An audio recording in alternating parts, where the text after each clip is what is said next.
On va se disposer dans la prière. On va demander à notre Dieu de nous aider. On va demander à notre Dieu de nous assister à travers ce moment, à travers cette prédication pour nous parler. Élevons nos voix. Merci pour ta grâce, merci pour ton amour. Merci parce que c'est toi qui as donné ton Fils unique pour que nous soyons sauvés.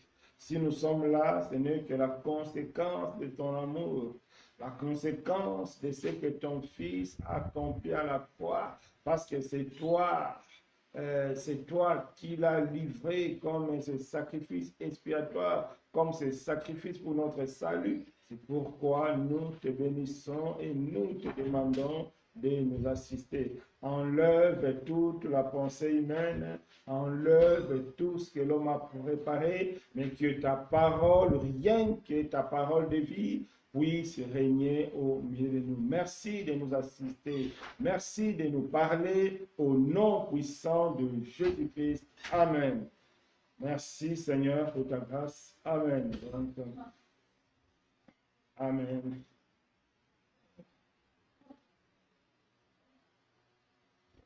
Que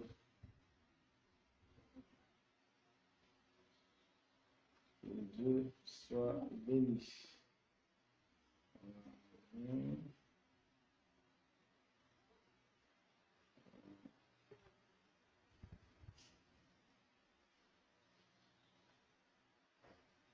Donc, merci. Donc, aujourd'hui, nous allons commencer une série d'enseignements. Une série d'enseignements sur le parabole du Seigneur. Comme nous voyons dans la Bible, il y a vraiment beaucoup de paraboles. Donc, nous allons vraiment passer du temps à comprendre le parabole du Seigneur. Donc, nous allons prendre nos Bibles comme verset de base. On va prendre nos Bibles dans le livre de Marc 2. Prendre nos Bibles dans le livre de Marc 2 et Marc 4, verset 2.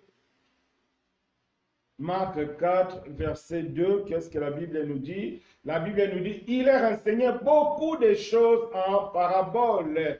Et il leur dit dans son enseignement. Donc, le Seigneur avait l'habitude d'enseigner aussi dans la parabole et par des paraboles. Donc, le Seigneur n'enseignait pas toujours par des paroles directes, mais il passait aussi le temps à parler ou enseigner sous forme de paraboles. Donc, par sa grâce, nous allons essayer de comprendre l'essence et la signification de toutes ces paraboles pour notre édification. Parce que si le Seigneur employait des paraboles, c'est pour un objectif bien précis. En réalité, à travers les paraboles, le Seigneur expliquer des réalités spirituelles sous forme des images. Donc, il avait vraiment cette habitude-là de parler aussi, c'est-à-dire d'exprimer sa pensée, d'exprimer la sainte doctrine sous forme des images. Et cette façon de faire, d'exprimer les réalités spirituelles, cette façon de faire, d'exprimer la saine doctrine par les images, on appelle ça le parabole. Donc, il y a plusieurs paraboles qu'on a à faire. Donc, la parabole que nous allons voir aujourd'hui, ça fait partie de l'une de paraboles. Maintenant, on peut bien se poser des questions. Pourquoi le Seigneur employait-il le parabole?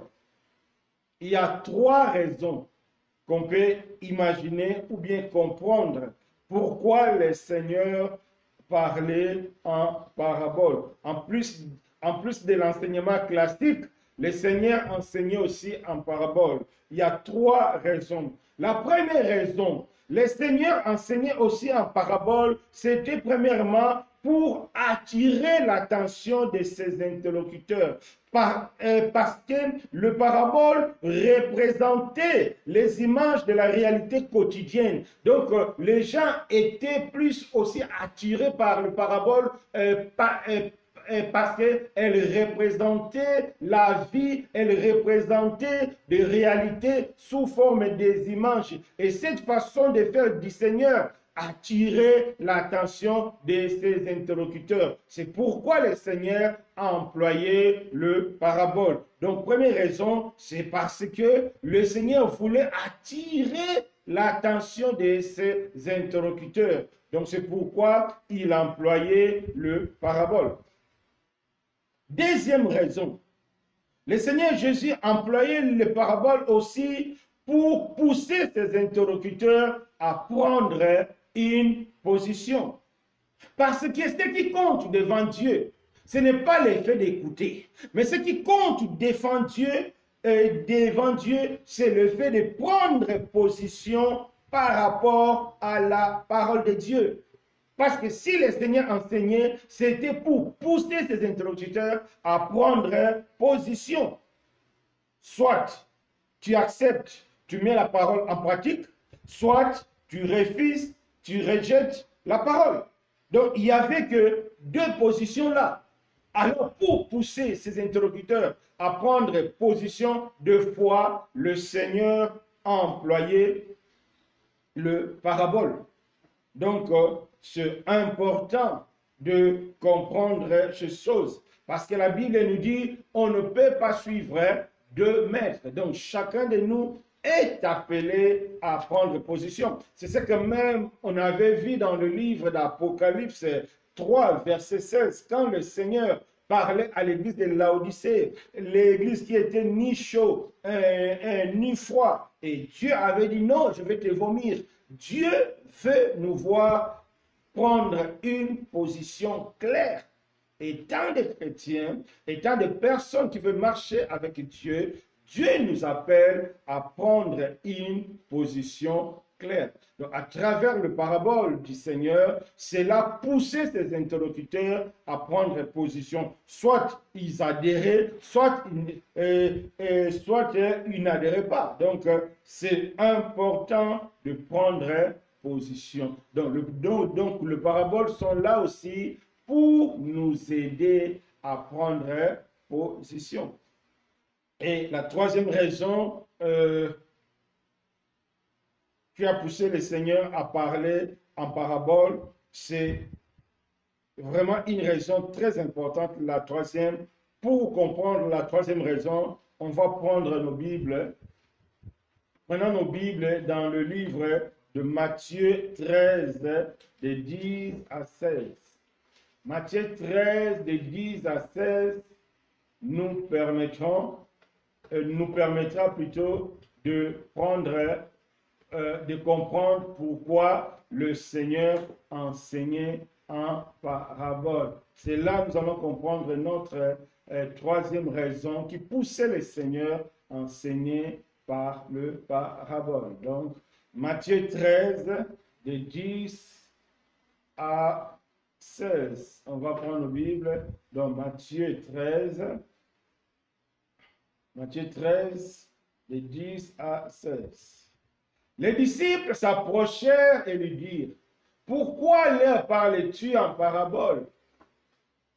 Le Seigneur leur répondit, « Parce qu'il vous a été donné de connaître le mystère du royaume des cieux, et que cela ne leur a pas été donné, car on donnera à celui qui a, et il sera dans l'abondance. Mais à celui qui n'a pas, on ôtera même ce qu'il a.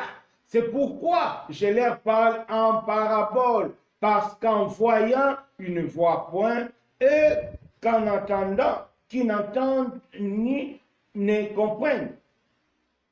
Et pour eux, s'accomplit cette prophétie d'Ésaïe. Vous entendez de vos oreilles et vous ne comprenez point. Vous regardez de vos yeux et vous ne verrez point. Car le cœur de ce peuple est devenu insensible. Ils ont endurci leurs oreilles et ils ont fermé leurs yeux de peur qu'une voix de leurs yeux qu'ils n'attendent de leurs oreilles, qu'ils comprennent de leur cœur, qu'ils ne se convertissent et que je ne le guérisse. Mais heureux sont vos yeux parce qu'ils voient et vos oreilles parce qu'ils entendent. Amen. Ici, le Seigneur explique à ses disciples pourquoi il aime parler en parabole. Pourquoi il parlait beaucoup en parabole. Il explique aux disciples, il dit que non, vous, il vous a été donné de connaître le mystère du royaume, mais eux, non. C'est-à-dire, on peut comprendre que la compréhension de la parole de Dieu n'est donnée que par Dieu. Personne ne peut comprendre la Bible s'il n'est pas enseigné par le Saint-Esprit. Personne ne peut comprendre la parole de Dieu s'il n'est pas enseigné par l'Esprit de Dieu. C'est important de comprendre ça.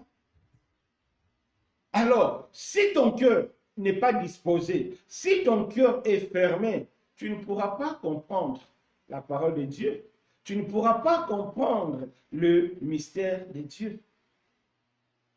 C'est pourquoi Jésus leur parlait en parabole, pour que les gens qui sont disposés puissent vraiment écouter et comprendre, être guéris et être sauvés. Mais les gens qui avaient le cœur fermé, les gens qui avaient le cœur non disposé, ne pouvaient rien comprendre. Donc, l'enseignement en parabole était là pour vraiment aider ceux qui veulent avancer avec Dieu d'avancer, ceux qui ne veulent pas avancer avec Dieu de rester sur place et d'être perdus. Ce n'est pas que Dieu veut que les hommes soient perdus, non, mais les hommes sont perdus parce qu'eux-mêmes, ils ont fermé leur cœur.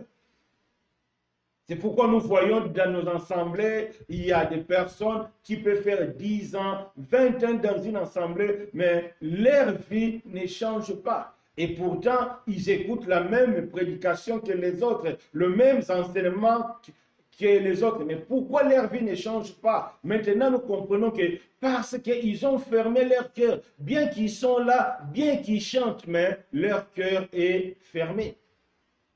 Et quand tu fermes ton cœur, la parole de Dieu ne pourra rien faire dans ta vie. Si ton cœur est fermé, la grâce de Dieu ne pourra rien faire dans ta vie. C'est pourquoi Jésus parlait en parabole, pour que les vrais disciples, pour que les gens qui ont soif de Dieu puissent comprendre et avancer. Et ceux qui n'ont pas soif de Dieu puissent rester parce qu'ils ne veulent pas, parce qu'ils n'ont pas soif de Dieu. Parce que la parole de Dieu est faite pour être comprise. Alors, si tu ne comprends pas la parole de Dieu, c'est qu'il y a un problème. La parole de Dieu ne nécessite pas des diplômes ou bien des qualifications pour le comprendre. Non, c'est la parole de Dieu, c'est l'Esprit qui rend la parole facile dans nos cœurs. Mais l'Esprit ne peut pas agir si nous ne sommes pas disposés à marcher avec Dieu. L'Esprit ne peut pas agir si nous ne sommes pas disposés à laisser Dieu nous conduire. Malheureusement, aujourd'hui, il y a des personnes qui se disent chrétiens, il y a des personnes qui prient, qui gênent, mais dans leur cœur, ils n'ont aucune envie. Ils n'ont pas d'envie d'avancer avec le Seigneur. Ils n'ont aucun désir d'aller loin avec le Seigneur. Visiblement, ils donnent l'impression d'aimer Dieu. Visiblement, ils donnent l'impression de célébrer Dieu, mais au fond de leur cœur, aucun désir d'avancer avec Dieu. C'est pourquoi on voit des personnes qui ne changent pas, qui sont dans le même péché, qui sont dans le même erreur des années et des années. C'est ce que le Seigneur a expliqué aux apôtres. C'est pourquoi je leur parle en parabole, parce qu'en voyant qu'ils ne voient point, en attendant qu'ils n'entendent ni ne comprennent, c'est-à-dire Dieu leur a fermé les oreilles. Ce n'est pas que Dieu ne veut pas qu'ils comprennent, non, parce qu'eux-mêmes, ils ont fermé leur cœur. Donc, la parabole est là pour aider ceux qui veulent avancer avec Dieu d'avancer. Ceux qui refusent d'avancer avec Dieu de rester. Donc, si nous, aujourd'hui, Tu as choisi de nous enseigner, de prendre vraiment le temps de nous parler de paraboles. Donc, je ne sais pas combien de temps cette série va faire. C'est tout simplement parce que Dieu veut nous communiquer sa pensée. C'est tout simplement Dieu veut que nous avançons avec lui. Donc, celui qui ne va pas avancer, c'est qu'il a fermé son cœur. Celui qui ne va pas avancer, c'est qu'il refuse que Dieu règne dans son cœur. Le refus, c'est dans le cœur. Tu peux montrer l'enthousiasme que tu aimes Dieu, que tu es chrétien, mais au fond de toi, rien de bon.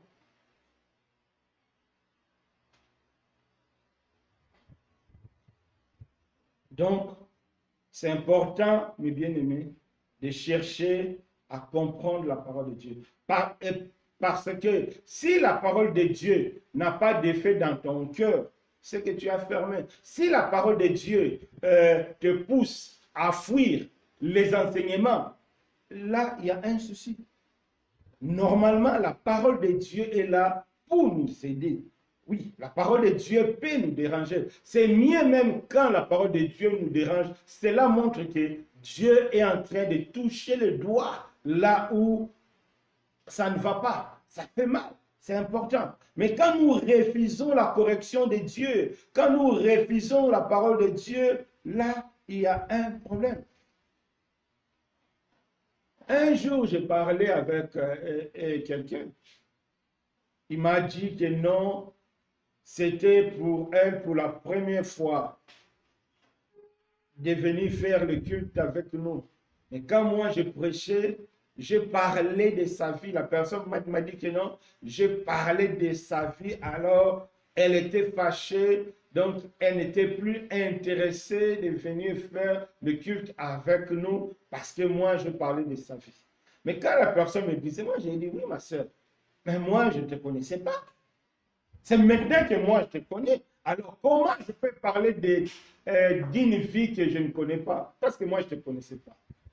Donc, en réalité, quand la prédication te fait mal, ce n'est pas le prédicateur. Quand la prédication te fait mal, c'est la correction de Dieu. Dieu est en train de mettre les doigts là où ça ne va pas. Parce que si tu vis dans le péché, mais et que la prédication ne te corrige pas, et que les enseignements ne te font pas mal, c'est que là, il y a un souci. C'est que là, tu as fermé le cœur. Et si tu as fermé le cœur, Dieu n'aura pas aussi envie de te parler. Prenons un cas biblique. On va prendre 1 Samuel 3.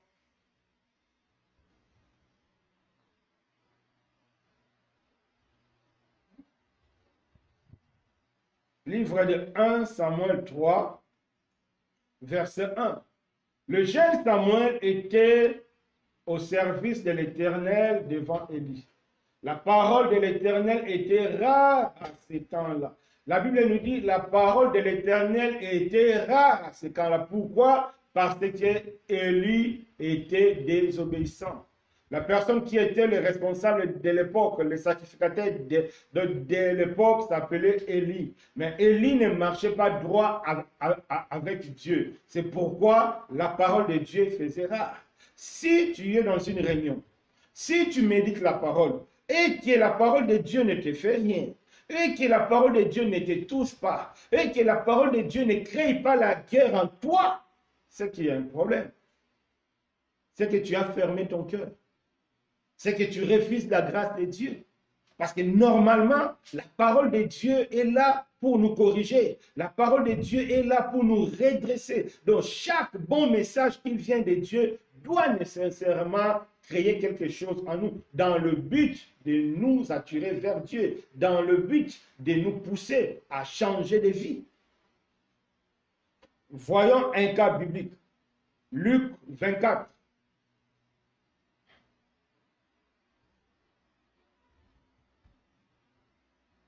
Luc 24, verset 31. Ici, c'est l'histoire des disciples. Quand le Seigneur était mort, ils étaient découragés et ils ont pris la route pour aller à Emmaüs. Pour eux, le Seigneur est mort, c'est fini, ça y est, la foi chrétienne n'a plus de raison d'être. Alors, ils étaient vraiment découragés à cause de la mort du Seigneur. Alors, ils ont pris la route pour aller. Maintenant, en cours de route, ils ont croisé le Seigneur. Regardons ce que les disciples ont dit. Luc 24, verset 31. Alors leurs yeux s'ouvrirent et ils le reconnurent, mais il disparut devant eux. 32. Et ils se dirent l'un à l'autre, notre cœur ne brûlait-il pas au-dedans de nous lorsqu'il nous parlait en chemin, nous expliquait les Écritures? Jésus-Christ était au milieu d'eux. Mais eux, ils ne savaient pas que Jésus-Christ était au milieu d'eux. Quand Jésus leur parlait, ils sentaient quelque chose. Leur cœur brûlait à l'intérieur. Mais ils étaient distraits. Ce n'est qu'après, ils se sont rendus compte que donc notre cœur brûlait parce que c'était la parole du Seigneur, parce que le Seigneur lui-même nous parlait. Donc Dieu nous parle en parabole, vraiment pour susciter à nous, c'est-à-dire une force de prendre une décision.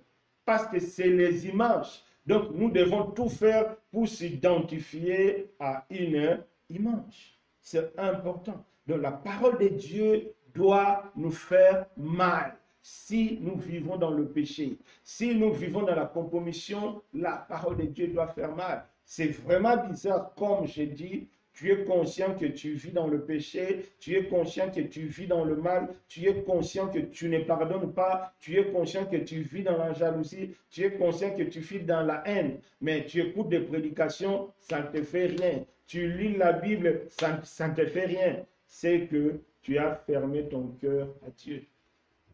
Si c'est ton cas, Dieu te parle aujourd'hui d'ouvrir le cœur. Il faut que la parabole te parle. Il faut que la parabole te pousse à prendre position. Si la parabole ne te pousse pas à prendre position, c'est que tu as fermé. C'est pourquoi aujourd'hui, nous voyons des scandales dans des assemblées dans le monde. C'est tout simplement, Dieu est en train de pousser parce que quand Dieu parle, les gens n'écoutent pas. Des fois, Dieu pousse un peu plus loin pour aider. Il est vrai, certaines personnes sont arrêtées à cause des scandales, mais c'est la grâce de Dieu. Quand tu fais les choses dans le secret, un jour, cela sort en plein air. C'est vrai, ça peut nous toucher. On peut être humilié, mais sache-le, c'est la grâce de Dieu pour que tu changes. Un jour, j'ai écouté une histoire. Un pasteur qui est parti en boîte de nuit. Il était en train de danser dans la boîte de nuit. Comme nous connaissons tous, la boîte de nuit, c'est nuit. Donc, on ne voit pas qui est à côté, qui est à gauche, qui est à droite. Le pasteur là dansé. Un moment, il a cogné une fille là. La personne l'a dit en pleine nuit, comme sa boîte de nuit, que non, ici, ce n'est pas un lieu pour le pasteur. Lui qui était dans la boîte de nuit, personne ne le connaissait, il était incognito. Mais en cognant quelqu'un, la personne l'a dit en plein noir de la boîte de nuit que ici, ce n'est pas un lieu pour le pasteur. Là, on voit la grâce de Dieu, que c'est Dieu qui veut le corriger. Donc, si la parabole nous touche, considérons ça comme la grâce de Dieu. Si une prédication te touche, considère ça comme la grâce de Dieu. C'est le moyen que Dieu a employé pour te retirer du péché. Le moyen que Dieu a employé pour attirer ton attention. Le moyen que Dieu a employé pour t'aider à prendre position. Donc, c'est très important, mais bien aimé. Donc, vraiment que Dieu nous aide. Donc, si Dieu te pointe, c'est parce qu'il veut te sauver. Si Dieu te pointe, c'est parce qu'il veut te pardonner. Si Dieu te pointe, c'est parce qu'il veut te donner une nouvelle opportunité. Donc, la parabole doit permettre à chacun de nous à s'identifier à l'image qui est donnée pour prendre position. Amen. On va prendre un cas pour terminer cette partie-là. Matthieu 21, verset 45. Matthieu 21, verset 45. Matthieu 21, verset 45. Après avoir entendu ces paraboles, le principal sacrificateur et les pharisiens comprit que c'était eux que Jésus parlait. Les pharisiens et les principaux sacrificateurs, après avoir entendu le parabole de Jésus, ils ont compris que, donc ils se sont identifiés aux images que Jésus avait employées. Et ils ont compris que Jésus parlait d'eux. Ça dans le mauvais sens. C'est comme si Jésus les critiquait. En réalité, c'était pour les aider à changer position. C'était pour les aider à être attirés. Donc, vraiment, la troisième raison pourquoi Jésus parle des paraboles, vraiment pour nous aider à nous identifier aux images citées dans la parabole et nous permettre à prendre position. Malheureusement, les pharisiens n'ont pas vu ça de cet angle-là. Des fois, nous-mêmes aussi, nous ne voyons pas des choses de cet angle-là. On dit que non, le pasteur là est mauvais, le messie là est mauvais, il ne fait que parler de la vie des autres. Non, on n'a pas intérêt à parler de vos vies. Si tu es touché, c'est ce que Dieu qui t'a parlé, mon frère. C'est Dieu qui te parle pour changer position. Ne fuis pas l'assemblée, ne fuis pas les frères qui te parlent la vérité. C'est pour ton bien, c'est Dieu qui te touche. Quand Dieu te pointe, c'est parce qu'il veut te sauver. Quand Dieu te pointe, c'est parce qu'il veut te pardonner. C'est comme ici, les pharisiens, ils étaient pointés par le Seigneur, mais c'était dans leur intérêt. Que Dieu nous fasse grâce à travers cette série de paraboles, que Dieu nous aide vraiment à prendre position. Comme j'ai dit, devant Dieu, ce qui est important, ce n'est pas le fait d'écouter. Devant Dieu, ce qui est important, ce n'est pas le fait d'acclamer. Mais devant Dieu, ce qui est important, c'est de prendre position face à la parole et écouter. En tout cas, que Dieu nous aide. Donc ça, vraiment, c'était l'introduction pour comprendre le bienfait de parabole, le bienfait de comprendre le sens et la signification de parabole. Amen. Donc aujourd'hui, comme notre premier cadre de parabole, nous allons prendre la parabole des invités aux noces. À travers cette parabole des invités aux noces, la volonté de Dieu est que chacun de nous puisse s'identifier à l'une des catégories des invités. Parce qu'à travers la parabole des invités aux noces, on détecte deux types d'invités. Alors, à travers cette parabole, Dieu veut que toi et moi, nous puissions prendre position. Toi et moi, nous puissions nous identifier à l'une ou l'autre catégorie. Parce que Dieu n'aime pas des gens qui suivent des choses à la fois. Dieu n'aime pas les gens qui sont tièdes. Lui-même, il a dit, si tu es ni chaud ni froid, il va te vomir. Si tu n'as pas position, Dieu va te vomir. Donc, chaque parabole est là pour nous aider à prendre position, pour nous aider à s'identifier. Aujourd'hui, nous allons parler de parabole des invités. Donc, Dieu veut que tu t'identifies à l'une catégorie des invités, parce que nous allons voir deux catégories des invités. Donc, après cette prédication ou cet enseignement, tu dois t'identifier. Quelle est la catégorie que toi, tu as choisie? Dieu en a besoin, Dieu veut voir, parce que la parabole est adressée, premièrement, aux gens qui veulent avancer pour avancer. Deuxièmement, aux gens qui ne veulent pas avancer, c'est pour se perdre encore. Et ils vont se perdre, non pas, c'est la volonté de Dieu, ils vont se perdre parce que tu as choisi toi-même se perdre. Aujourd'hui, les gens qui vont se retrouver en enfer, c'est parce qu'eux-mêmes ont choisi de ne pas prendre position. Ce n'est plus la faute d'Adam ou bien d'Ève. Non, Jésus a déjà réparé la faute d'Adam et Ève. C'est à toi même de prendre position. En tout cas, que Dieu nous aide. Donc, nous allons voir la parabole des invités, que Dieu nous exhorte à prendre position, après cette prédication, nous devons prendre position. Chacun de nous doit montrer une position claire face à Dieu. Donc, prenons nos Bibles. Donc, il y a deux paraboles similaires. Il y a celle de Matthieu et puis celle de Luc. Donc, c'est à peu près. Donc, nous allons prendre tous les deux et pour comprendre l'essence dans tous les deux. Donc, on va prendre nos Bibles. La première parabole, c'est celle de Matthieu. Matthieu 22, de 1 à 14. Matthieu 22, de 1 à 14. Écoutons la parole du Seigneur. Jésus prenant la parole, leur parla de nouveau en parabole, et il dit, le royaume des cieux est semblable à un roi qui fit des nonces pour son fils. Il envoya ses serviteurs appeler ceux qui étaient invités aux noces, mais ils ne virent pas venir.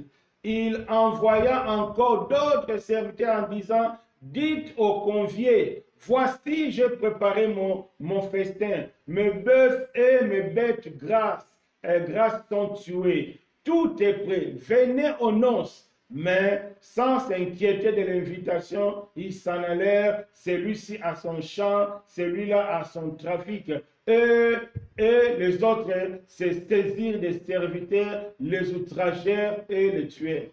Le roi fut irrité, il envoya ses troupes, fit périr ses meurtriers et brûla leur ville. Alors il dit à ses serviteurs, les noces sont prêtes, mais les conviés n'étaient pas dignes.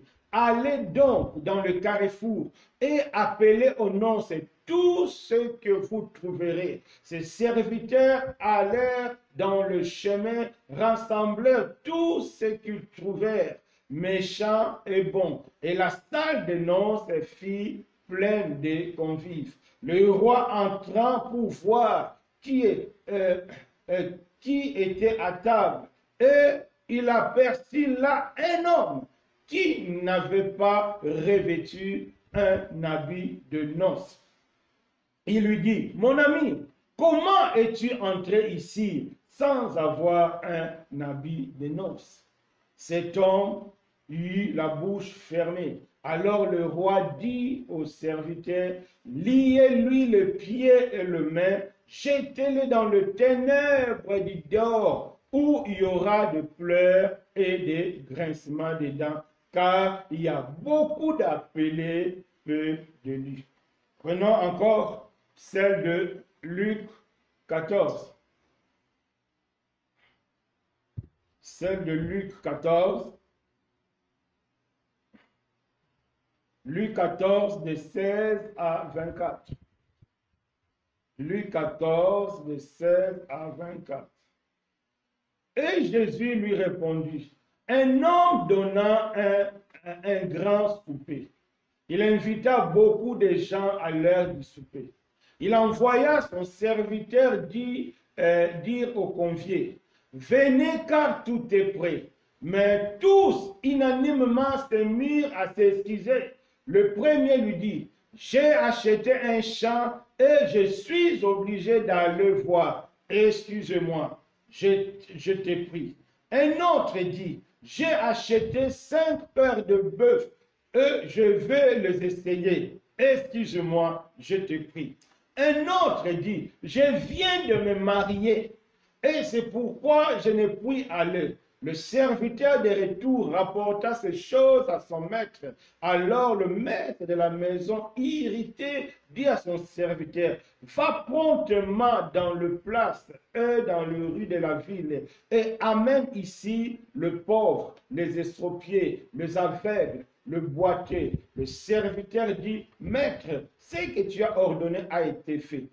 Et il y a encore de la place. Le maître dit au serviteur, va dans le chemin et le long de haies, et ce que tu trouveras, contre-les d'entrer, afin que ma maison soit remplie. Car je vous dis, aucun de ceux qui avaient été invités ne goûtera à mon souper. Amen. Donc, on voit là les deux paraboles qui parle, la première parabole parle des noces et la deuxième parabole parle des goûters, des festins, la fête que le maître a organisée. Mais il a envoyé ses serviteurs pour appeler les invités, les convier à cette fête-là, mais ils ont refusé. Il y a une partie qui a refusé et l'autre partie a accepté. Restons dans la première parabole. Essayons vraiment de comprendre qu'est-ce que le Seigneur veut nous dire. Parce qu'on a compris qu'à travers la parabole, le Seigneur explique des réalités spirituelles sous forme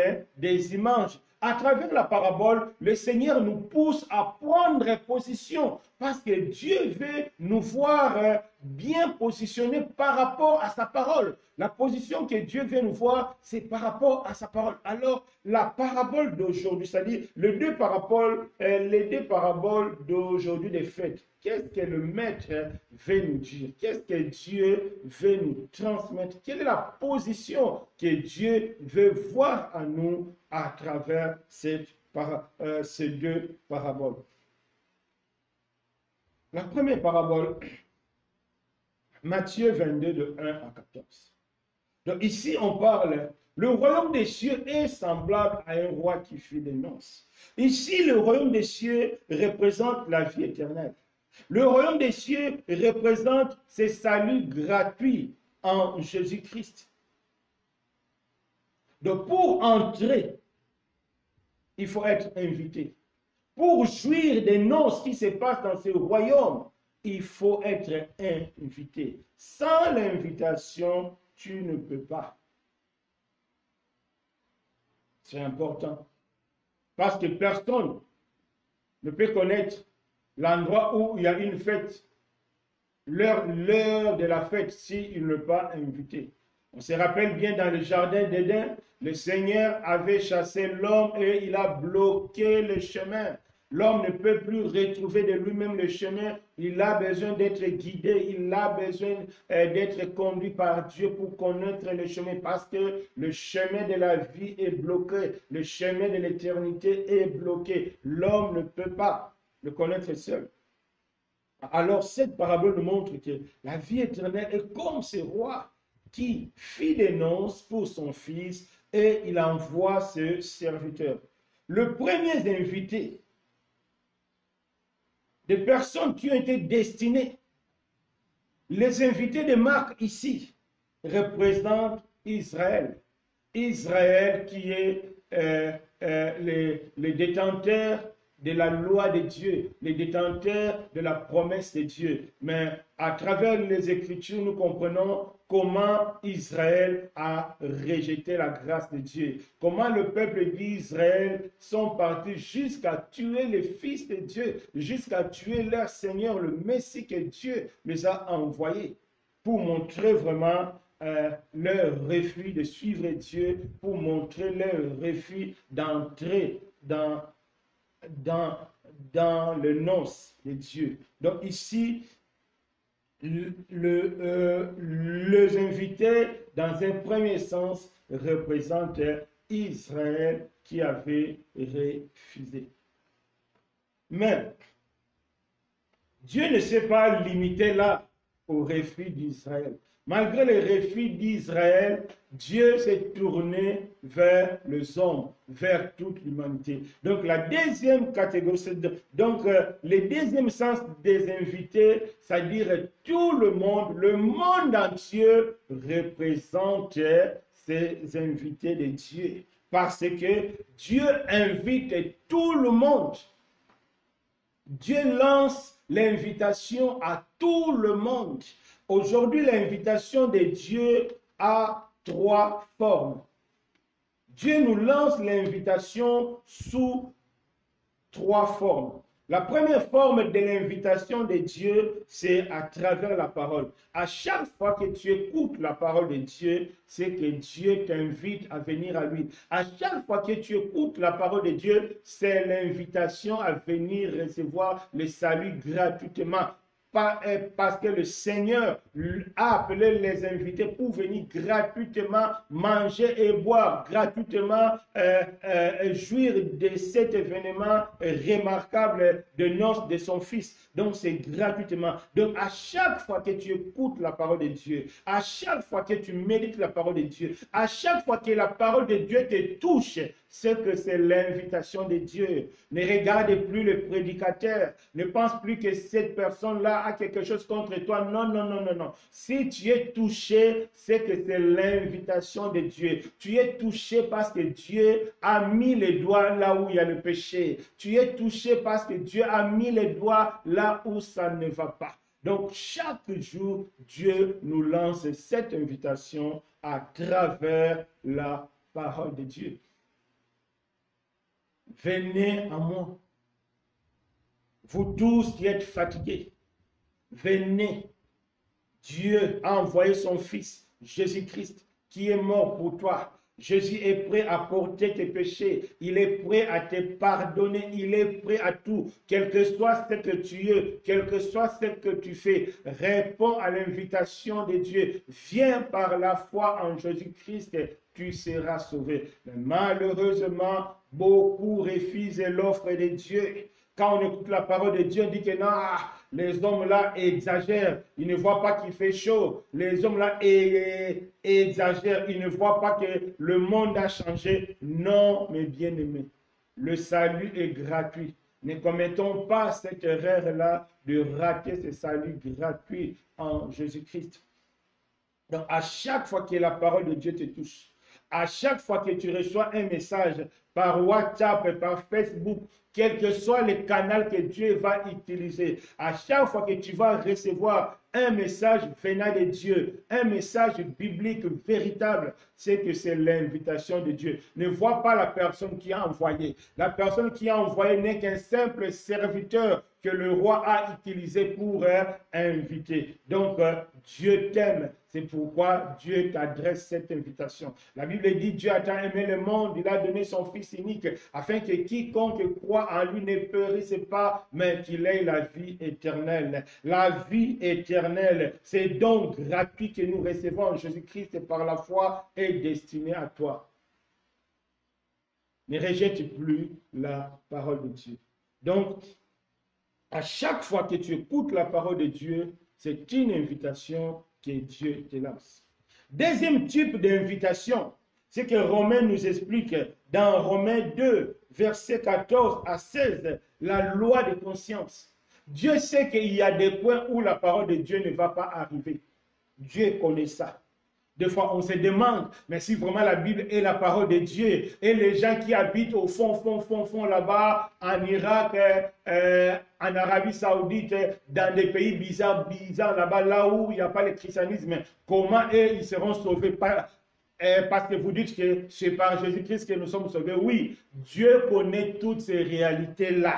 Dieu connaît qu'il y a des coins dans lesquels la parole de Dieu ne va pas arriver. Mais Dieu a prévu une solution. Dieu a prévu un autre type d'invitation. C'est la loi de la conscience. On peut lire ça. Romains 2. C'est important de le lire. Romains 2, de 14 à 16. Quand le païen qui n'ont point la loi font naturellement ce que prescrit la loi, ils sont eux qui n'ont point la loi, une loi pour eux-mêmes.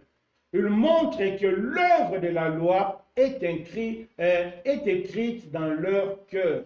Leur conscience en rendant témoignage et leurs pensées en disant et se défendent tout à tout. La loi de la conscience. Personne ne peut tromper sa conscience. Même si tu es dans un coin là où il n'y a pas la parole de Dieu, la loi de la conscience est là.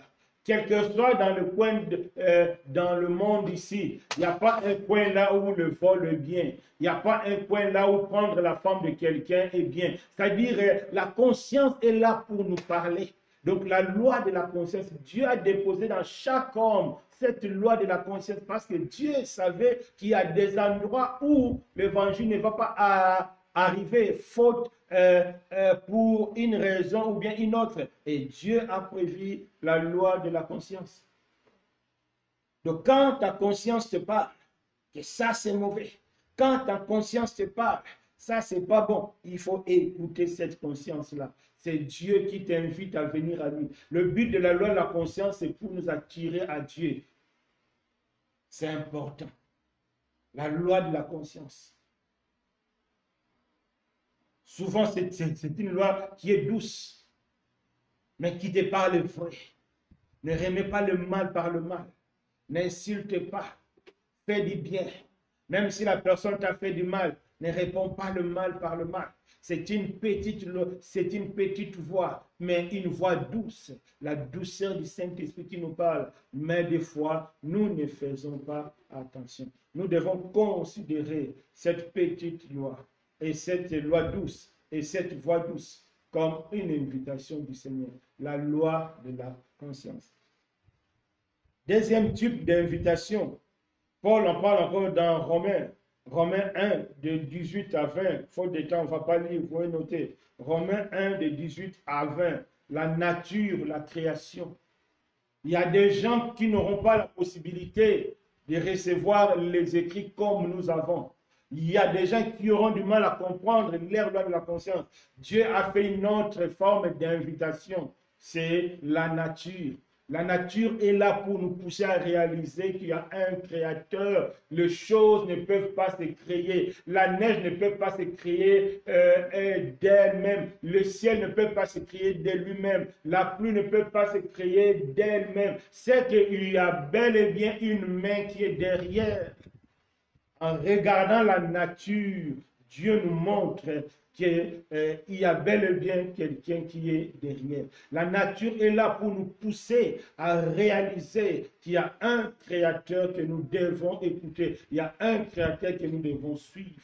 Donc, quel que soit là où tu te trouves, au moins l'une des invitations t'arrivera. Il n'y a personne qui peut dire que donc ces trois invitations ne peuvent pas arriver là où il est, c'est impossible. Si tu n'as pas la Bible, faute de la technologie, ce n'est pas grave.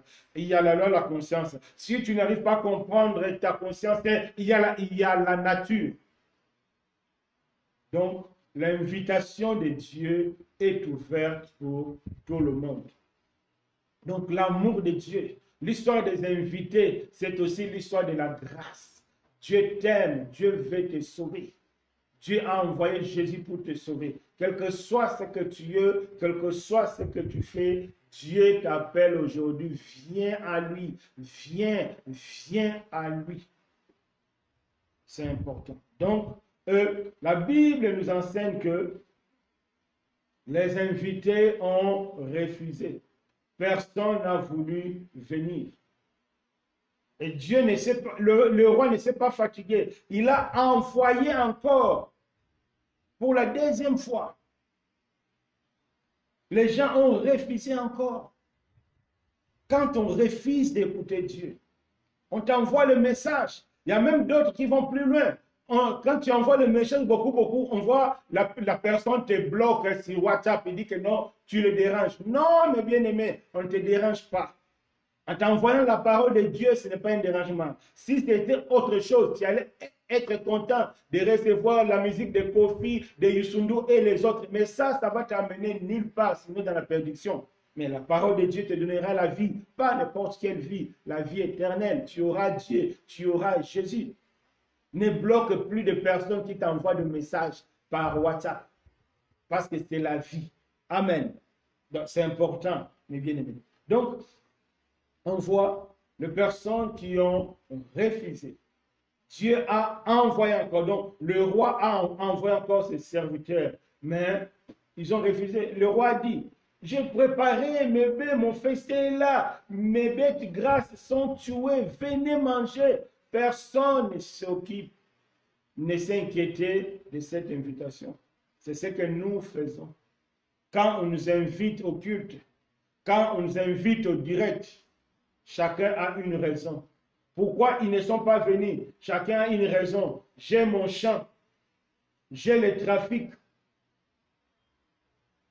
Quand on prend dans l'autre version, c'est-à-dire l'histoire de Luc 14, l'autre dit que non, je suis marié, j'ai acheté mes peurs de bœufs. Donc, nous ne donnons pas l'importance à Dieu. C'est les choses du monde qui prennent devant. Dieu n'est pas contre le mariage. Mais c'est que Dieu est contre que le mariage puisse prendre sa place. Non. C'est que Dieu est contre que l'argent puisse prendre sa place. Non, non, non. Là, c'est l'idolâtrie. Tu vas aller en enfer. La cupidité. Les gens ont refusé l'invitation à cause de leur champ, le travail. C'est Dieu qui a donné à l'homme la force de travailler. La Bible dit même celui qui ne travaille pas ne mange pas. Dieu connaît l'importance du travail, mais lui, il doit être devant. Ce n'est pas à cause du travail que tu vas refuser de prier. Ce n'est pas à cause du travail que tu vas refuser de participer aux réunions. Ce n'est pas à cause du travail que tu vas refuser de méditer. Le travail va prendre la place de Dieu. Non, ça c'est une erreur. Si le travail prend la place de Dieu, mon frère, ma soeur, tu es à côté. C'est pourquoi les invités ont raté la fête des noces. Parce que le travail avait pris la place. Parce que le mariage avait pris la place. Parce que les choses du monde ont pris la place de Dieu dans leur cœur. Non, mes bien-aimés. Faisons très attention. Tout le monde s'excuse. Excusez-moi. Il y a quelque chose de très important. Le fait d'avoir des excuses ne veut pas dire que Dieu accepte ce que tu as fait. Non. Je ne peux pas venir au culte. Je ne peux pas prier parce que le travail, parce que mon mari, parce que ma femme. Non. Le fait d'avoir des excuses ne veut pas dire que Dieu apprécie. Non, non, non. La manière dans laquelle Dieu a créé le monde, la manière dans laquelle Dieu a créé la vie, la Bible dit qu'il y a un temps pour toutes choses. Il y a un temps pour le travail. Il y a un temps pour le mariage. Il y a un temps pour les affaires. Il y a aussi un temps pour Dieu. Si cela n'est pas appliqué dans notre vie, nous serons à côté parce que l'amour de l'argent va prendre la place de Dieu, le travail va prendre la place de Dieu, le mariage va prendre la place de Dieu, les désirs du monde vont prendre la place de Dieu. Eux, tu seras écarté. Et le maître sera énervé. C'est pourquoi les invités ont raté la fête parce que chacun donnait sa raison. Est-ce que toi, tu n'es pas comme cette catégorie d'invités? Est-ce que toi, tu ne donnes pas raison à chaque fois? Pourquoi tu ne pries pas? Il y a une raison. Pourquoi tu ne viens pas au culte? Il y a une raison. Pourquoi tu ne pardonnes pas? Il y a une raison. Il y a toujours une raison. Mais la raison ne veut pas dire que Dieu est d'accord avec toi. Non. C'est comme les enfants d'Israël dans le désert. Ils avaient aussi une raison de retourner en Égypte. Ils ont dit, nommons-nous un chef pour retourner en Égypte. Parce qu'il y avait le fils d'Anak. Ce n'est pas une raison valable devant Dieu. Quel que soit le travail, tu peux prendre position pour le Seigneur. Quel que soit ce que tu fais, il y a la possibilité de laisser à Dieu la première place. Quand on lit l'histoire de David, David était roi, David était riche. Mais quand tu lis le psaume de David, tu ne vas même pas sentir comme si la personne là est roi, non, parce que tu vois vraiment que Dieu avait pris la place dans son cœur, malgré qu'il était roi, malgré qu'il était riche, malgré qu'il avait tout un service, tout un tas de personnes autour de lui. Mais quand tu lis le psaume de David, tu vas voir que c'est vraiment une personne qui a laissé à Dieu la place dans son cœur. C'est ce que Dieu veut que tu fasses aujourd'hui. Dieu veut être à la première place. Pour que Dieu soit à la première place, Dieu t'appelle à la repentance. Répands-toi parce que tu avais laissé l'argent diriger ta vie. Répands-toi parce que tu avais laissé les désirs du monde. Demandez pardon à Dieu. Dis à Jésus, à partir d'aujourd'hui, prends la première place. Paul était rebelle. Paul était voyou. Mais quand il s'est converti, on voit comment il a servi Dieu. Zachée, il aimait beaucoup d'argent. Il était un voleur. quand il s'est converti, l'argent ne représentait plus rien. C'est le Seigneur qui avait pris la première place. Dieu t'invite aujourd'hui à prendre position. Quelle est la catégorie des invités que toi tu veux représenter aujourd'hui? Est-ce que cette première catégorie qui ont refusé, qui ont donné des raisons? Parce qu'ils ont donné des raisons, le maître était fâché. Il a envoyé ses militaires pour brûler. Ils ont outragé ses serviteurs. Des fois, nous refusons. Quand quelqu'un vient chez nous, nous annoncer l'évangile, des fois on ferme la porte, des fois nous répondons, mais Chama, je n'ai pas de temps, tu ne vois pas le soleil, tu ne vois pas que je suis occupé. Non, mon frère, non, ma soeur. Si quelqu'un vient chez toi pour t'annoncer l'évangile, il faut dire gloire au Seigneur. Il y a beaucoup de maisons. Mais s'il a sauté beaucoup de maisons, il vient chez toi, il faut dire gloire au Seigneur. Il ne faut plus agir comme ces invités qui ont outragé et tué. Après, il y a eu un jugement de Dieu. Le jugement de Dieu, c'est une réalité. Aujourd'hui, tu ne vois pas ça. Mais sache-le, un jour, tu feras face au jugement de Dieu. Il y a seulement une seule façon de fuir les jugements de Dieu, c'est de venir en Christ. Comme Jean-Baptiste a dit aux pharisiens, qui vous a appris de fuir les jugements à venir? Produisez maintenant les fruits dignes de la repentance. Il y a une seule façon de fuir les jugements à venir, c'est de venir à Jésus. C'est gratuit, c'est par la foi. Dieu t'aime. Ce n'est pas pour rien que Dieu te lance une invitation aujourd'hui. Ce n'est pas pour rien que Dieu te lance une invitation à travers ta conscience. Ce n'est pas pour rien que Dieu te lance une invitation à travers la nature, parce que Dieu veut te sauver. Il a donné son Fils unique. Il a préparé une grande fête pour toi. Viens en Jésus. Quel que soit ce que tu as fait, Dieu va te pardonner. Ne sois plus comme cette catégorie des invités. À cause des choses du monde, ils ont raté la noce. Maintenant, après, parce que la première catégorie a refusé, le jugement est tombé, ils étaient tués et brûlés. Il ne faut pas qu'on se trompe. Si tu es conscient que tu rejettes la parole de Dieu aujourd'hui, si tu es conscient que tu fermes la porte aux envoyés de Dieu, sache-le, un jour, tu feras face au jugement de Dieu. C'est à toi aujourd'hui de prendre position. Alors il dit à ses serviteurs dans verset 8, les noces sont prêtes, mais les convives n'étaient pas dignes. Allez donc dans les carrefours et appelez aux noces ceux que vous trouverez. Ces serviteurs allèrent dans les chemins, rassemblèrent tous ceux qui trouvèrent le méchant, le bon, tout ce monde. Dans l'autre version, c'est-à-dire dans l'autre parabole de Luc 14, on dit les aveugles, les estropiés, tout ce monde. Le pauvre, c'est eux qui ont accepté. Qui est pauvre? Qui est malade? Un pauvre, c'est celui qui a besoin de quelque chose. Un malade, c'est celui qui a besoin d'un traitement. C'est-à-dire, cette catégorie des invités, c'est des catégories de personnes qui reconnaissent devant Dieu qu'ils sont pécheurs, qui se reconnaissent devant Dieu qu'ils sont faibles. Ils reconnaissent devant Dieu qu'ils ne peuvent rien. Ils reconnaissent devant Dieu qu'ils ont mal agi, qu'ils ont péché et qui méritent la condamnation. Mais par la grâce, ils viennent parce que Dieu les a invités. Ce que Dieu te dit aujourd'hui, reconnais tes erreurs, reconnais que tu es pécheur, reconnais que tu vis dans le péché, reconnais que tu es loin à plaire à Dieu.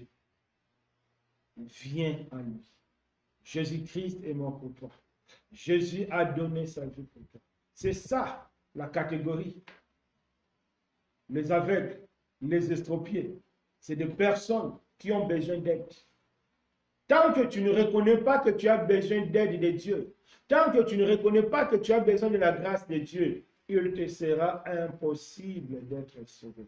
Mais si tu reconnais aujourd'hui que tu es faible, si tu reconnais aujourd'hui que tu vis dans le monde, que ta vie n'a pas de différence avec celle de païens, Dieu t'appelle. Ce que tu as rempli la condition pour te sauver. La Bible dit, le Fils de l'homme est venu pour chercher, trouver et sauver ceux qui sont perdus. Si tu reconnais que tu es perdu, viens en Dieu, tu seras sauvé parce que Jésus est mort pour toi. Et c'est cette catégorie-là qui étaient admis à la salle de noces parce qu'ils étaient pauvres, ils étaient malades, aveugles, ils ont accepté les conditions de pécheurs, ils ont accepté les conditions de faiblesse et ils ont crié au secours. Eux, le Seigneur les a pris. C'est à toi aujourd'hui de crier secours, de crier secours. Ne te contente pas de dire que non, moi je suis bien. Non, non, non, non, non, non. Aujourd'hui, Dieu t'appelle à crier secours. Jésus est prêt à te sauver. Comme Jésus a dit à Pierre, l'homme de peu de foi, il n'a pas laissé Pierre dans l'eau, mais il a fait sortir Pierre dans l'eau. Toi aussi, Jésus te dit aujourd'hui, l'homme de peu de foi, femme de peu de foi, mais il est prêt à tenir ta main pour te faire sortir. Quel que soit ce que tu vis, le Saint-Esprit a la capacité de changer ta vie. Le Saint-Esprit a la capacité de donner la force de vivre en nouveauté de vie. C'est pourquoi la Bible dit, en Christ, nous devenons une nouvelle création. Les choses anciennes sont finies, sont passées, et toutes les choses deviennent nouvelles. Parce que Jésus nous donne une nouvelle vie. C'est à toi, aujourd'hui, de prendre position. Et quand cette catégorie est partie, mais là encore, il y a un souci. Parmi les personnes qui étaient dans la salle, il y a une personne qui n'avait pas l'habit de noces. Et le maître a dit, il faut le prendre, il faut le lier, il faut le mettre dehors. Cette personne, c'est qui? La Vierge folle. Des personnes qui ne sont pas prêtes pour l'enlèvement. Il y a vraiment des chrétiens qui vivent consciemment dans le péché. Malgré les avertissements de Dieu, ils le refusent. Il y a des personnes qui refusent l'aide des autres. Si tu le conseilles, il dit que non, toi tu es qui? Moi aussi je connais. Tu sais combien d'années que moi je suis chrétien? Non. La foi, ça n'a rien à voir avec le nombre d'années. La foi, c'est vivre au quotidien. Au quotidien. C'est important. Donc, cet homme n'avait pas les habits. C'est comme dans l'Apocalypse avec l'église de Laodicée, c'est que Dieu nous dit. Dieu, et c'est que Dieu nous a appris la fois passée. Dieu nous appelle d'acheter les habits blancs. Tu peux acheter les habits blancs en Jésus-Christ. Par la foi, Dieu est prêt à te pardonner. Par la foi, Dieu est prêt à te donner une nouvelle opportunité de marcher. Tu dois quitter la vie du péché parce que le péché salit nos habits. Le péché nous suit.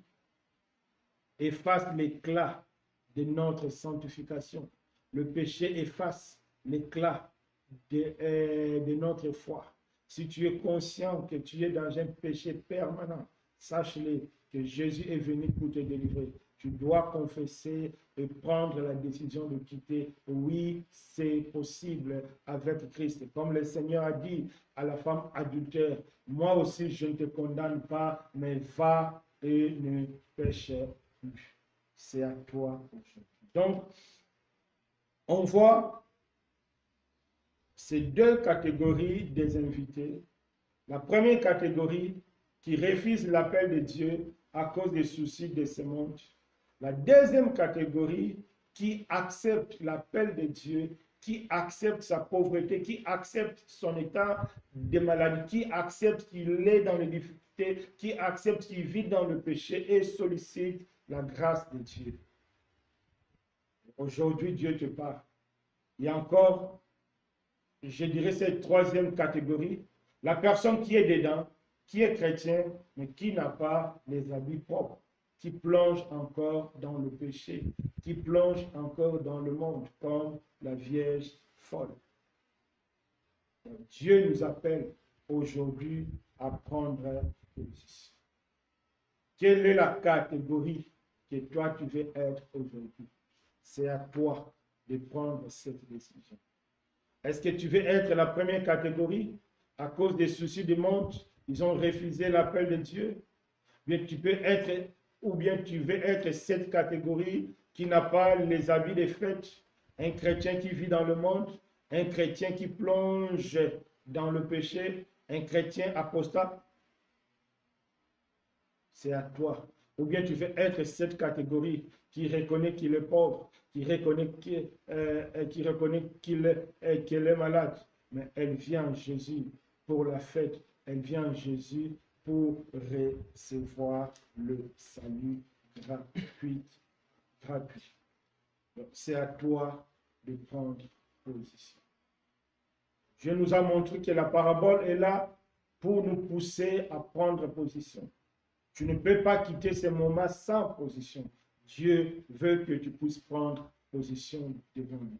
Quelle catégorie d'invités que toi tu représentes? Quelle catégorie d'invités que toi tu représentes? Mes bien-aimés, que Dieu nous fasse grâce.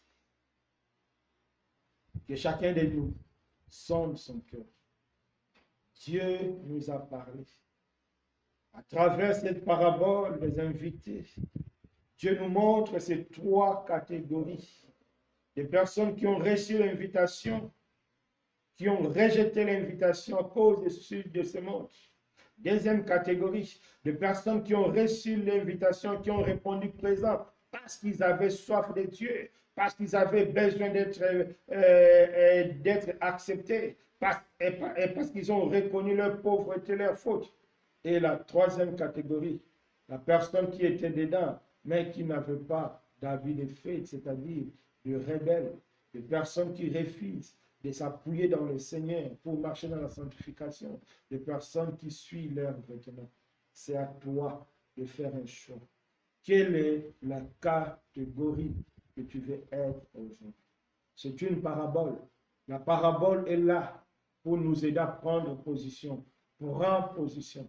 Ne quitte pas ces lieux. Ne quitte pas ces moments sans prendre position. Ou bien tu prends position pour être perdu éternellement, ou bien tu prends position pour être sauvé. C'est à toi, mon frère, c'est à toi, ma soeur. Élevons-nous voix, alléluia. Merci, notre Dieu. Merci, notre Dieu. À travers ces moments, tu nous as parlé. Moi, j'ai choisi pour moi la catégorie des personnes qui ont accepté l'invitation, malgré qu'ils étaient pauvres, malgré qu'ils étaient malades. Moi, j'ai accepté cette catégorie. Éternel mon Dieu, c'est par ta grâce que je suis sauvé. C'est par ta grâce, ô Dieu, que je te verrai. Viens à mon secours, je t'en supplie. Je t'ai pris pour ma soeur, je t'ai pris pour mon frère. Je t'ai pris, Seigneur, pour cette assemblée. Oh Dieu, fais grâce. Fais grâce que cette assemblée puisse prendre position, choisir une catégorie selon ta volonté. Je t'en supplie. Merci de nous aider. Merci, Seigneur. Au nom de Jésus-Christ. Amen. En tout cas, que Dieu nous bénisse, que Dieu nous fasse du bien. N'allez pas à prendre position. Choisissons une catégorie. C'est ça le sens d'une parabole, pour nous pousser à prendre position. Et j'espère que tu as pris une position dans le Seigneur. Merci beaucoup, mes bien-aimés. On se verra mardi pour notre étude biblique. Là, on va voir, c'est-à-dire qu'est-ce qu'il nous faut pour demeurer dans la présence de Dieu. Donc, que Dieu nous bénisse à mardi à 20h. Amen.